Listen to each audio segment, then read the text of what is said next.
రాజాది రాజాది జీరానే ఈ షాయి జీరా అంటారు. దీంట్లో నల్లగా ఉండే దొరుకుతుంది, అది వేసిన చక్కగా ఉంటుంది. ఈ షాయి జీరా చాలా మైల్డ్ ఫ్లేవర్ ఉంటుంది. మొగలాయి వంటల్లో ఎక్కువగా వాడతారు, కబాబులలో కూడా దీన్ని ఎక్కువగా వాడతారు. సో కొంచెం అంత ఫ్రై అయిన తర్వాత ఇందులో జీడిపప్పు బాదాం పప్పు వేసుకొని లైట్గా వేయించుకుందాం. ఈ జీడిపప్పు బాదాం పప్పు అయినా చక్కగా లైట్గా కలర్ రానివ్వాలి. మనం పాయసంలో కూడా వేసేటప్పుడు తొందరపడి చేయకండి, కొంచెం తక్కువ మంటలో మనం లైట్గా కుక్ చేసుకుందాం. ఎందుకంటే కొంచెం మాడిన జీడిపప్పు కానీ కిస్మిస్ కానీ మన పాయసాన్ని ఎలా పాడు చేస్తుందో ఒక మంచి పులావ్ని కూడా అలాగే పాడు చేసేస్తుంది. చూడండి ఎంతో జాగ్రత్తగా తక్కువ మంటలో నెయ్యి కిందికి వచ్చేలా పెట్టుకొని ఎలా జాగ్రత్తగా ఫ్రై చేసుకుంటున్నాను. కొంచెం సేపు ఇలా వేయించుకున్న తర్వాత దీంట్లో కొంచెం ఆ జీడిపప్పుకి ఆ పచ్చిదనం పోయి మంచి సువాసన వచ్చింది. ఎందుకంటే జీడిపప్పు మీకు తెలుసో తెలీదో కానీ జీడిపప్పుని ఆ పైన తొక్క తీయకపోతే మన కడుపుకి ఎంతో హానికరం. దాన్ని ఆ తీసిన తర్వాత ఇంకా పచ్చిగా ఉంటుంది. అందుకే జీడిపప్పు పైన ఏదైనా కొంచెం పొట్టు మీకు కనిపిస్తే దాన్ని తినకండి. తర్వాత దీన్ని కొంచెం అంత ఫ్రై చేసుకుంటే ఇంకా మంచి టేస్ట్ వస్తుంది. ఇప్పుడు మన పిస్తా, కిస్మిస్ అలాగే మన చెర్రీలు ఇవన్నిటిని కూడా ఇందులో వేసేసుకుందాం. వేసుకొని లైట్గా టాస్ చేసుకుందాం. ఇప్పుడు మన పైనాపిల్ ముక్కలు ఏవైతే ఉన్నాయో ఇందులో వేసేసుకుందాం. మన నేతిలో పర్ఫెక్ట్గా అవుతుంది. దీంట్లో కొంచెం ఉప్పు కూడా వేసేసుకుందాం. ఎందుకంటే బాస్మతి రైస్లో మనం చేసేటప్పుడు కొంచెం ఉప్పు వేసాము, కానీ ఇందులో కూడా వేస్తే బాగుంటుంది. ఇంకొకటి, మన ఫ్రూటీ ఫ్లేవర్లో పుదీనా ఆకు చక్కగా వెళ్తుంది. అందుకని ఇందులో కూడా కొన్ని చూడండి, ఆకుని చాప్ చేయకుండా చేత్తో తుంచి మాత్రమే వేసుకున్నాను. అదేవిధంగా కొంచెం అంతా కొత్తిమీర కూడా. దీంట్లో కొంతమంది కావాలంటే చిటికెడంతా పంచదార కూడా వేసుకుంటారు. నాకు అక్కర్లేదు. ఈ ఫ్రూట్లో నుంచి ఆ కిష్మిష్ ఆ డేట్స్ నుంచి వచ్చేది సరిపోతుంది. కొంచెం ఆ పుదీనాకు కొంచెం వేగిన తరువాత మనం ఈ ఉల్లిపాయలు ఏవైతే బ్రౌన్గా బంగారు రంగు వచ్చేంత వరకు ఫ్రై చేసుకున్నామో ఆ ఉల్లిపాయల్ని కూడా ఇలా వేసుకుందాం. సరిపోయింది. వేసి దీన్ని స్ప్రెడ్ చేసుకోండి. ఇప్పుడు మన రైస్ ఏదైతే చేసి పెట్టుకున్నామో రెడీగా ఉంది. దీన్ని చక్కగా దీనిపైన ఇలా వేసేసి ఒక్క మితుకు కూడా మన బాస్మతి రైస్ వేస్ట్ అవ్వకూడదు. ఎంతో చక్కగా పొడుగ్గా వచ్చేసింది. ఇప్పుడు దీన్ని స్లైట్గా ఇలా స్ప్రెడ్ చేసుకొని ఎంతో పర్ఫెక్ట్గా ఇప్పుడు మన కుంకుమ పువ్వు నీళ్లు దీనిపైన కొంచెంగా జల్లేసుకుందాం. కుంకుమ పువ్వుని మరీ వేసి దాన్ని పొడిలా చేయలేదు, కొంచెం వేడి నీళ్ళు పోసి మాత్రమే తయారు చేసుకున్నాను. ఇప్పుడు స్టవ్ కట్టేసి దీనిపైన మనం మూత పెట్టేసుకుందాం. కొంచెం సేపు అయిన తర్వాత దాన్ని కలిపి తిందాం. రైస్ పర్ఫెక్ట్గా స్టీమ్ అయింది. ఆ పైనాపిల్లోని మంచి సువాసన మన రైస్కి కూడా వచ్చేసింది. చూడడానికి కూడా మంచి రంగు, అలాగే తినడానికి కూడా మంచి టేస్ట్. మనం ఉప్పు ఆ పైనాపిల్ ఉన్నప్పుడు వేసాం, దాంట్లో నుంచి కొంచెం తేమ బయటకు వచ్చింది. ఆ వేడిలోనే ఈ రైస్ అంతా పీల్చుకొని మన రైస్ మాత్రం కొంచెం కూడా విరగకుండా ఎంతో పర్ఫెక్ట్గా ఉంది. ఇప్పుడు ఈ కింద భాగంలో ఉన్న రైస్ పర్ఫెక్ట్గా ఉంది.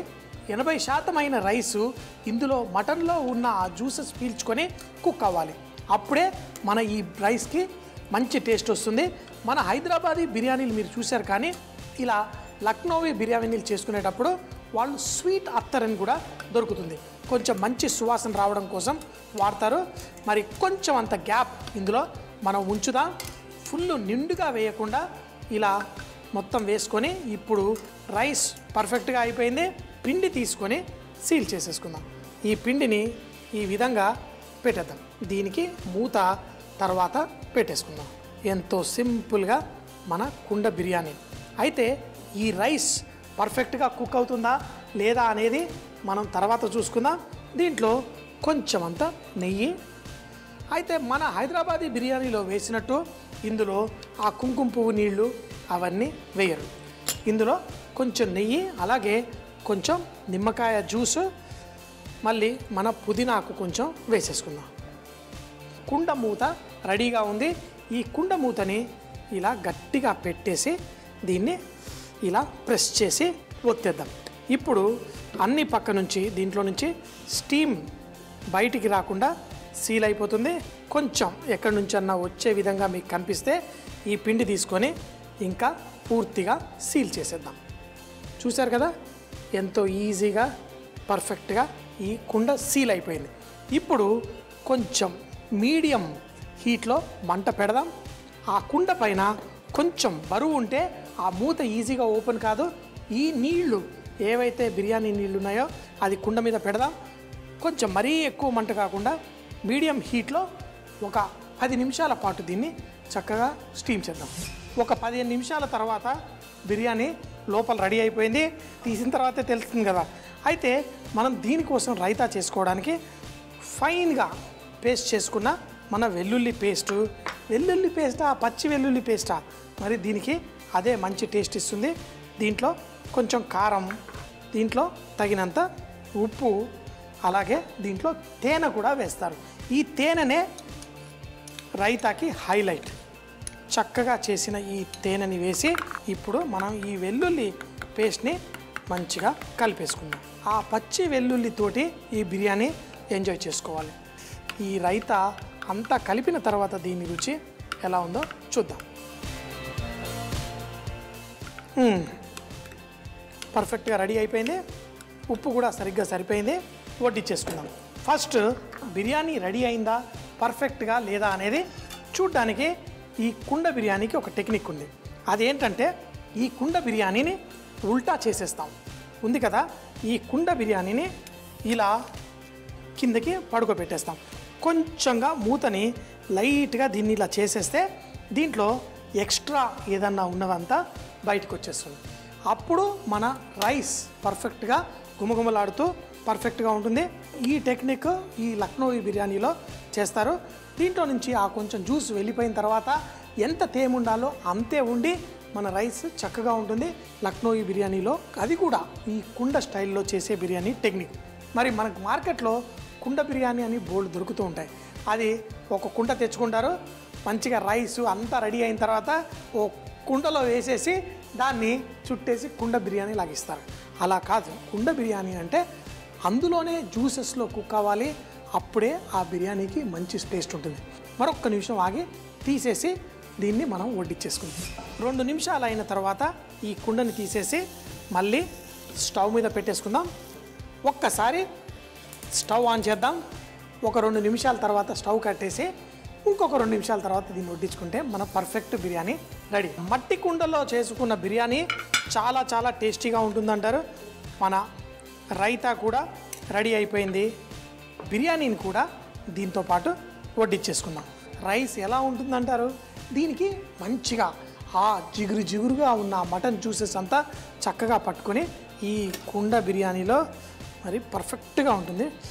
దీంట్లో ఆహా మంచి సువాసన. ఈ యక్ని స్టైల్ అంటే దీంట్లో మరీ ఎక్కువ మసాలాలు కాకుండా చాలా సింపుల్గా చేసుకున్న ఇది చేసిన వెంటనే ఇలా తీసి ఆ మటన్ ముక్కలతో పాటు వడ్డించేసుకోవాలి. రైస్ మీరు చూస్తే పొడిగా పర్ఫెక్ట్గా ఉంటుంది. ముందు ఆ మటన్ ముక్కలు కూడా ఇది పర్ఫెక్ట్గా ఇప్పుడు మీరు చూస్తే ఆ మటన్ ముక్కలు చూడండి ఎంతో జ్యూసీగా పర్ఫెక్ట్గా రైస్ రెడీ. దీనిపైన ఈ మటన్ ముక్కలు అన్నీ చాలా సాఫ్ట్గా పర్ఫెక్ట్గా కుక్ అయిపోయినాయి. మరీ ఎక్కువ గాలి తాగకుండా దీన్ని మూత పెట్టేసుకుందాం. మళ్ళీ ఫస్ట్ ఇది తిన్న తర్వాత మళ్ళీ తిందాం. ఒక కుండ ఒక మనిషికి చాలా సంతృప్తినిస్తుంది. దీన్ని తినేద్దామా?